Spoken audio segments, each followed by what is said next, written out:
Just before I start, I want to explain, I've chosen a lot of images by somebody called Kiyoshi Awazu, who's a Japanese graphic designer and artist. Why did I choose him? Well, I think, I'm hoping you'll agree that the images they have a surreal quality which really speaks to, I think, this topic of are we our brain or our minds? But also because I discover pecha kucha is Japanese for chit-chat.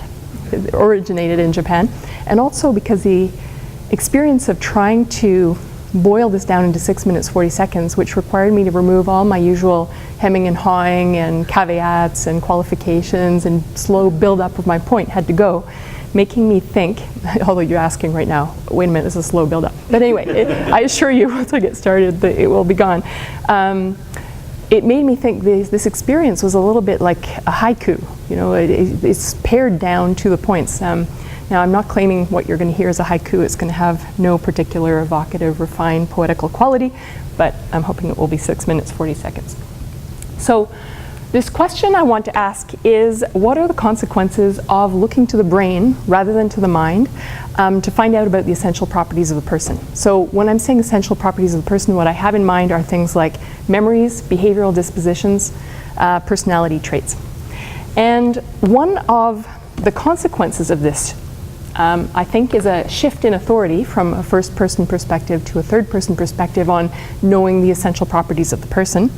A shift in epistemic authority, who has the privileged knowledge about those essential properties of the person. Evidently, the mind is knowable from a first-person perspective, directly only to the person who has it, has that experience, the mental phenomenon with it, whereas this information at the brain level is accessible to whoever can perform and interpret the various imaging, EEG, neurochemical, genetic level studies of the person to get that brain-based information.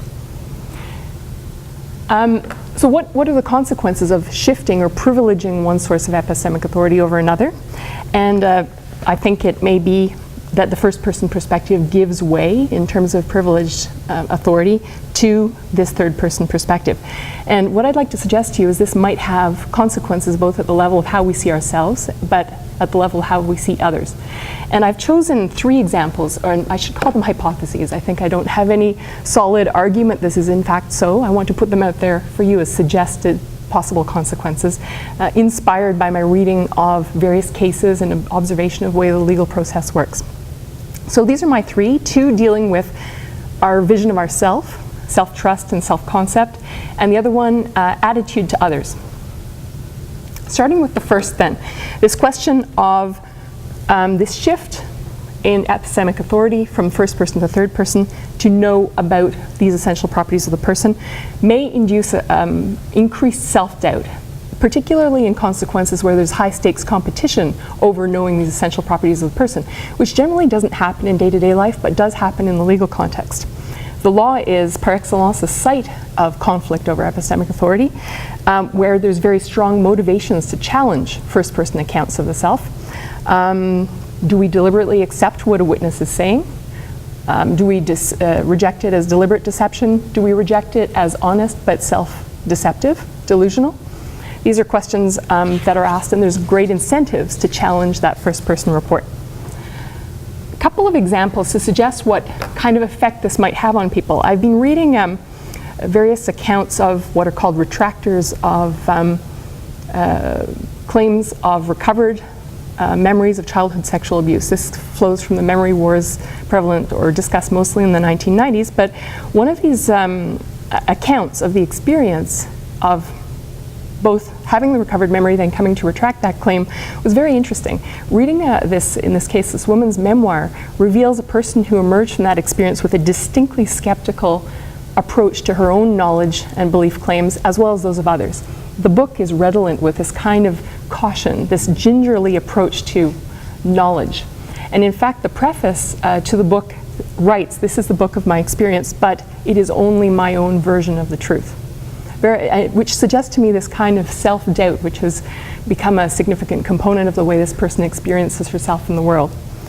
A second example, I work with forensic psychiatrists in Ottawa who do a lot of work with sex offenders, and so I keep coming with examples from this context, but I also read a recent Canadian ethnographic study of the experience of rehabilitation of sex offenders in Canadian prisons. And in this context, the segment or the anecdote or anecdata which I'm proposing to you is one offender was asked, why are you consenting to phallometrics? Phallometrics is the measurement of physiological arousal, the erectile response, in order to identify what a person's sexual interests are. And he was asked, why did you consent to this rather invasive procedure? And he said, well, you know, I really wanted to know if I'm a pedophile and if I have a problem. And I read that and I said to myself, doesn't this guy know what he's interested in? And the other secondary response I had was, how interesting that he wants to go to an external expert, a measurer, to determine what he is, to determine the nature of his problem. He wants to know that data from a third-person perspective for some reason.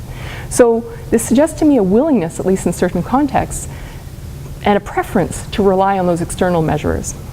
So all this together, where are we with neuro? Well, of course, there are lots of people examining, can we go after sexual interests using fMRI? And the evidence that I've come across suggests that it is rather promising, at least on my reading of it. As far as distinguishing between recall of false versus true memories, real memories, lots of people going after that as well, but usually using the DRM paradigm of a list of words. And it's not entirely clear to me if that's generalizable to something like a rich autobiographical memory or an eyewitness report. But in any event, people still going after this phenomenon in slightly different contexts.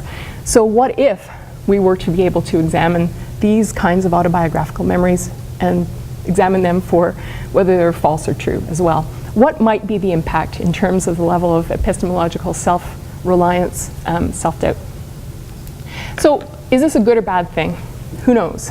On the good side of the equation, increased self-doubt might produce a certain caution that might be rather useful in the legal context if it helps us to avoid wrongful convictions. It may be a bad thing too. I imagine that excessive self-doubt might be a rather paralyzing and alienating kind of thing for someone. Also notice the incredible power one gives over to someone else if they become the authoritative epistemological authority on defining the self. We become a rather easy matter to accuse everybody of false consciousness in manipulative ways to define truth about them. Second example. So this question is, might some of these accounts of who you are at the brain-based level operate in self-fulfilling ways? And this would occur as people adapt to these external expectations of them, especially where they're given privileged status and are viewed as privileged status. So this is, of course, well observed in social psychology, where, for example, Golem and Pygmalion effects refer to the well-replicated observation that the high or low expectations of people around you tend to affect people's behavior, either because of internalization of that self-image or because of shifts in the way people treat the subject. And what is interesting here, as I return to the legal context, is that this applies also in criminal rehabilitation and in criminological studies of desistance. So desistance is the obverse of persistence in a criminal lifestyle. And it's of great interest. How do you rehabilitate criminals so that when they get out, they go straight, right? And so a large study in the 2000s, 2001 or so in England, looking at what are the characteristics of offenders who desist? What distinguishes desisters from persisters? And there's a variety of things, but things that are noticed frequently are high self-efficacy, you know, the ability to believe you can achieve your goal, but also, and this is more tied to what I'm trying to say here, what's being called the fashioning of a replacement self. Successful desisters often forge a new prosocial identity or vision of themselves. It's also put in some cases as, well, as I say, a replacement self. And what this means, it comes about in a couple of ways. One of them is that the offender is able to discard a whole lengthy criminal past as not reflecting their present true self. They have got a new self to take the replacement of that one. Or else they look at that whole past as a series of tribulations out of which has been forged an improved, better person. Someone who can now go on, for example, to counsel others. So there is this important fashioning of a break in identity, a new person who's different in property from before. Well, what if we have brain-based evidence that has been proffered at trial out of motives to try to reduce moral blameworthiness by explaining someone's behavior as due to biological abnormality? How do you fashion a new replacement self who might itself have that same biological abnormality? it's harder to discard this biological account of you. And is the new replacement self fettered from the get-go because of this vision of also being compromised at the mental level, or I should say the biological brain level?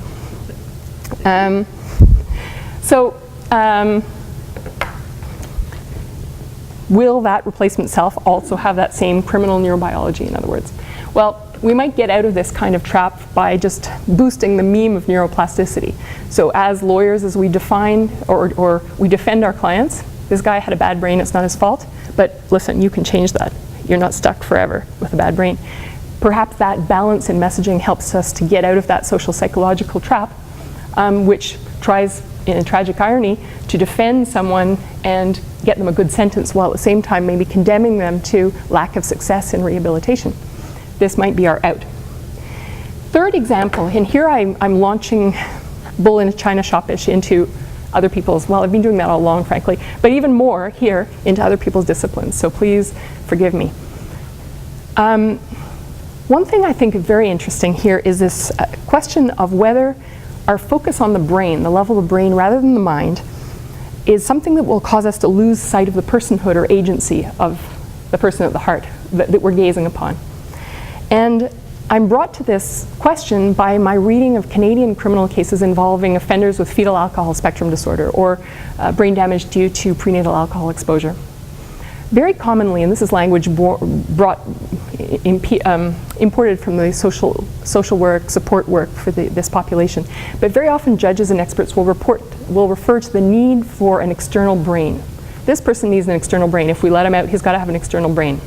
Well, what do they mean by this? They don't mean my iPhone, your iPhone. They mean another human being who will accompany, monitor, constrain, guide, supervise the actions of the person with the defective brain.